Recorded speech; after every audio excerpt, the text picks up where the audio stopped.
Hello बच्चों, आशा है कि आप सब ठीक होंगे। आज हमारा नेक्स्ट टॉपिक है अतिशयोक्ति अलंकार। मतलब कि किसी भी बात को इतना बढ़ा चढ़ा के बोलना कि वह सच लगने लगे। ठीक है, पहले इसकी परिभाषा को पढ़ते हैं कि अतिशयोक्ति अलंकार किसे कहते हैं, इसकी परिभाषा क्या है, फिर इसको उदाहरण से समझने की कोशिश करते हैं।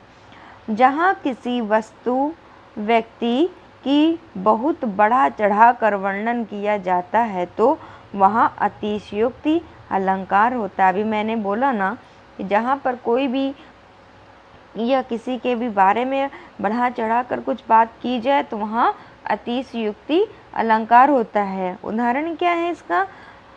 पानी परात को हाथ छुओ नहीं, नैनन के जल से पग धोए। पहले इसका अर्थ समझाते हैं हम आपको, फिर समझाते कि कैसे अतिशयोक्ति अलंकार है। पानी परात को हाथ न छुओ, मतलब परात में कभी कह रहा है श्री कृष्ण से जब सुदामा मिलने आते हैं तो उनकी इतनी मतलब ऐसी हालत देखकर कृष्ण को बहुत दुख होता है। तो वो कृष्ण जब सुदामा के मतलब अपने मित्र से जब वो मिलने जाते हैं तो काफ़ी टाइम बाद तो सुदामा के जो चरण हैं उनको श्री कृष्ण धुलते हैं। ठीक है, तो उनकी जो क्या कहते हैं सेविका रहती हैं वो परात में जल भर के देती हैं कि इससे सुदामा के पैर श्री कृष्ण मतलब धुलेंगे। लेकिन उनकी ऐसी दुर्दशा देखकर श्री कृष्ण इतना रोते हैं कि उनके आंसुओं से ही सुदामा के पैर धुल जाते हैं।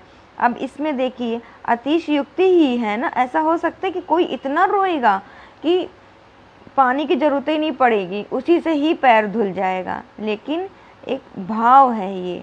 ठीक है, और लगता नहीं है कि इसमें अतिशयोक्ति है।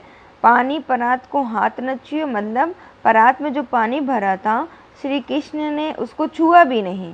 नैनन के जल से पग धोए, जो नैनन मतलब आंसुओं के नैन से जो आंसू गिर रहे थे जल, उससे ही उनके पैर धुल दिए। तो यहाँ पे क्या है? अतिशयोक्ति अलंकार है। मतलब जहाँ पे कोई भी बात को बहुत बढ़ा चढ़ा कर बोला जाए तो वहाँ पे क्या होता है? अतिशयोक्ति अलंकार होता है। ठीक है, आशा है कि मेरा ये बताना समझाना आपको समझ में आया होगा। एक बार मैं फिर से आपको समझा देती हूँ कि सुदामा की दीनहीन दशा देखकर श्री कृष्ण को इतना दुख हुआ कि उन्होंने जब उनका चरण धुलने वो बैठे तो इतने ज़्यादा उनको दुख हुआ कि वो आंसू इतने निकले उनके कि उनको पानी की आवश्यकता हुई नहीं, अपने आंसुओं से ही उनके चरण को धुल दिए। तो ऐसा पॉसिबल नहीं है ना। तो यहाँ पे क्या है? अतिशयोक्ति अलंकार है। ठीक है, अगर आपको ये समझ में आया होगा तो प्लीज़ कमेंट बॉक्स में मुझे ज़रूर लिखकर बताइए, कमेंट करके कि हाँ मेरा पढ़ाना बताना आपको समझ में आता है। धन्यवाद।